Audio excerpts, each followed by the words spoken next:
샬롬. 오늘도 하나님께서 여러분과 저에게 주신 귀한 날 속에서 주님의 은혜와 또 평강을 마음껏 경험할 수 있기를 간절히 소망합니다.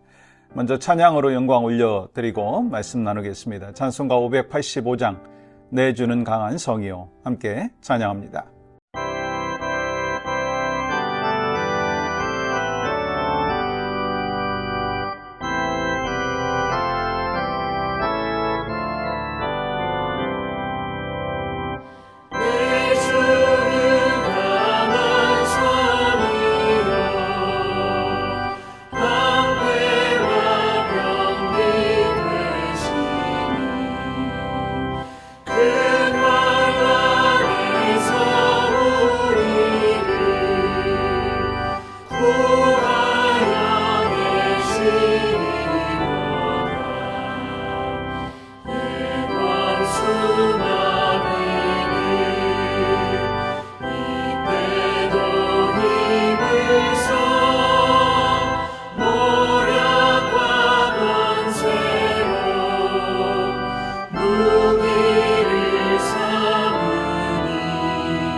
오늘 허락하신 말씀은 창세기 23장 3절에서 6절입니다. 그 시신 앞에서 일어나 나가서 헷 족속에게 말하여 이르되 나는 당신들 중에 나그네요 거류하는 자이니 당신들 중에서 내게 매장할 소유지를 주어 내가 나의 죽은 자를 내 앞에서 내어다가 장사하게 하시오. 헷 족속이 아브라함에게 대답하여 이르되 내 주여 들으소서. 당신은 우리 가운데 있는 하나님이 세우신 지도자이시니 우리 묘실 중에서 좋은 것을 택하여 당신의 죽은 자를 장사하소서. 우리 중에서 자기 묘실에 당신의 죽은 자 장사함을 금할 자가 없으리이다. 아멘. 여러분들이 잘 아시듯이 이 땅에는 약 70억이 넘는 사람들이 살고 있죠. 모두가 서로 다른 인생을 살아갑니다. 그렇지만 누구에게나 동일하게 찾아오는 것이 있어요. 그것이 바로 죽음이라고 하는 것이죠. 이 죽음은요, 이 부자나 가난한 자나 배운 자나 못 배운 자나 남녀노소를 구분하지 않더라고요. 그래서 사람은 죽음 앞에서 두려워하고 또 사랑하는 사람을 떠나보내며 눈물을 흘립니다. 성경은 히브리서 9장 27절에서 이렇게 말씀하죠. 한번 죽는 것은 사람에게 정해진 것이요. 아무리 위대한 인물이라 한다 할지라도 죽음을 피할 수가 없다는 것입니다. 우리에게 익숙한 믿음의 사람들, 성경에 나오는 아브라함, 노아, 다윗, 바울 모두 하나님의 품에 안기셨어요. 저희 아버지도 하나님의 품에 안기셨어요. 우리 믿음의 식구들 가운데도 우리 하나님의 품에 안긴 분들을 저는 마음속에서 늘 기억하고 있습니다. 오늘 본문 속에 사라도 인생의 마지막을 맞고 하나님께 돌아갔습니다. 실수도 있었지만 사라는 약속을 붙잡고 믿음으로 살았다라고 하는 아름다운 평가를 남겼습니다. 그렇다면 우리도 언젠가 하나님 앞에 서게 될 터인데 그날까지 어떻게 살아야 할까요?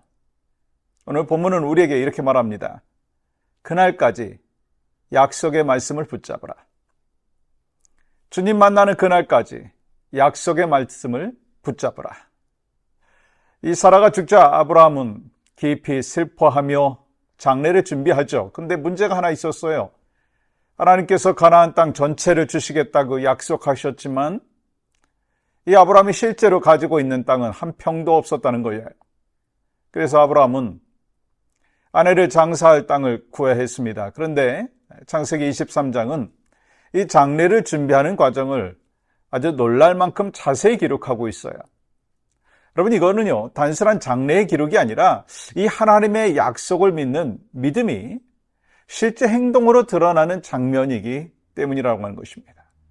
아브라함은 해족속 에브론이 그냥 드리겠다고 말했지만 정중히 거절하죠. 그리고 은 400세겔이라고 하는 이 거액을 지불하고 막벨라고를 공식적으로 문서로 사람들 앞에서 자신의 소유로 삼는 것을 보게 됩니다.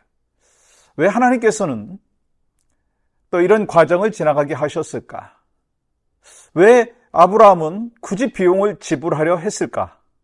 여러분, 그거는요, 이 아내의 무덤을 마련하기 위함이 아니라 하나님이 약속하신 땅이라고 하는 사실을 믿음의 고백으로 남기기 위해서다라고 하는 것입니다. 단순한 장례가 아니라 약속의 땅을 향한 첫 발걸음이었습니다. 막벨라 굴이 있는 헤브론은 하나님께서 아브라함에게 가나안 땅을 약속하셨던 바로 그 자리이죠.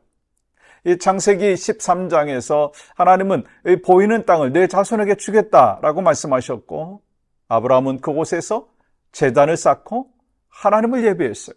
그런데 아브라함이 사라를 그곳에 장사했다는 이 놀라운 것은 이런 고백 아닙니까? 주님, 지금은 한 평도 없지만 이 땅을 우리 후손에게 주실 것을 믿습니다. 약속은 반드시 이루어질 것입니다. 그런 고백이라고 하는 것이죠. 아브라함은 예전처럼 조급해하지 않았어요. 이스마엘을 낳았던 연약함을 넘어서 이제는 이 400년 후에 그 하나님께서 허락하여 주신 그 약속의 땅을 바라보는 그 믿음으로 성장했다라고 하는 거예요. 후손들의 믿음을 위해서 그리고 하나님의 약속이 반드시 이루어질 것을 믿으면서 막벨라굴을 샀다라고 하는 것입니다. 여러분, 사라의 무덤 하나는요, 매우 작은 일처럼 보였습니다. 근데 아브라함은 그 작은 무덤 속에서 가나안 전체가 이 후손의 기업이 될 놀라운 미래를 바라봤다는 거예요. 믿음은 지금 보이지 않아도 약속을 붙잡는 것이고요. 겨자씨 같은 작은 시작 속에서도 하나님의 큰 일을 바라보는 거예요. 우리는 때때로 작은 문제 생기면 어떻게 하죠? 흔들리더라고요. 그것은 여러분만의 문제가 아니고 저도 그렇습니다. 기도응답이 좀 늦어져도요, 실망하고요, 일이 잘 안 풀리면은 하나님은 오해할 때가 혹시 있지 않습니까? 여러분, 왜 그렇습니까? 왜 그렇죠? 우리의 시야가 너무 지금에만, 나에게만 집중되어 있기 때문인 거예요. 그러나 하나님께서는요, 우리의 인생뿐 아니라 가정과 교회와 다음 세대와 민족과 열방까지 바라보시면서 일하시는 분인 것입니다. 우리는 일부만 보지만 하나님은요, 전체를 본다는 거예요. 그러니까 우리는 하나님의 큰 그림을 믿어야 합니다. 이사야서 40장 8절은 이렇게 말하죠. 풀은 마르고 꽃은 시드나 하나님의 말씀은 영원히 서리라. 약속은 변하지 않습니다. 말씀은 흔들리지 않습니다.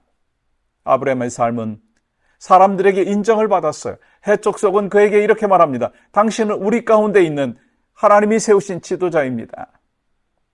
아브라함에게 소유한 땅은요, 막벨라 굴 하나뿐이었지만 그의 믿음은 사람들을 감동시키고 하나님이 함께 하신다는 것을 드러냈습니다. 믿음은 결국 사람에게 드러나는 것이 아니라 삶에서 드러나는 향기가 된다는 것입니다.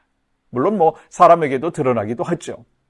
또 약속을 붙잡는 삶은 반드시 사람들에게도 증거로 나타난다는 것입니다. 그러니까 결론은 무엇입니까? 약속을 붙잡고 그날까지 살라는 것입니다. 사랑하는 여러분, 아브라함은 아내의 죽음을 보며 절망하지 않았어요. 오히려 그 순간 더 깊이 약속을 붙잡았습니다. 여러분과 저도요, 언젠가 하나님 앞에 서는 그날이 있을 것입니다. 그러니까 그날까지 약속을 붙잡고 말씀을 붙잡고 믿음을 붙잡고 살아가야 한다는 거예요. 죽음은 끝이 아니라 약속이 완성되는 순간입니다. 주님 앞에 서는 그날까지. 그렇기 때문에 여러분과 저는 하나님의 약속을 굳게 붙잡고 사는 복된 인생 되어야 할 줄 믿습니다. 눈앞에 있는 현실을 넘어서 일하시는 신실하신 하나님, 약속의 말씀은 반드시 이루어 주신다라고 하는 그 확신을 갖고 살기를 간절히 소망합니다. 그리하며 함께 기도할 때 오늘 또 하나님의 약속을 붙잡는 믿음을 우리에게 주시옵소서. 눈앞의 현실보다 하나님의 큰 그림을 보게 하여 주시고 다음 세대가 우리의 믿음의 흔적을 따라가게 하여 주시옵소서. 함께 기도합니다. 하나님, 우리가 걸어간 이 믿음의 길, 주님께서 지금도 지켜보고 계신 줄 믿습니다. 우리가 환경을 보고 사람을 보고 낙심하고 좌절하는 것이 아니라 약속의 말씀을 붙잡고 주님의 일하심을 분명히 믿고 확신하며 오늘 또 주 앞에 영광 올려드릴 수 있도록 인도하여 주시고, 하나님, 우리의 믿음의 여정이 우리 후손들에게 또 잘 전해져서 아름다운 믿음의 역사들이 나타날 수 있도록 인도하여 주시옵소서. 예수님의 이름으로 기도합니다. 아멘.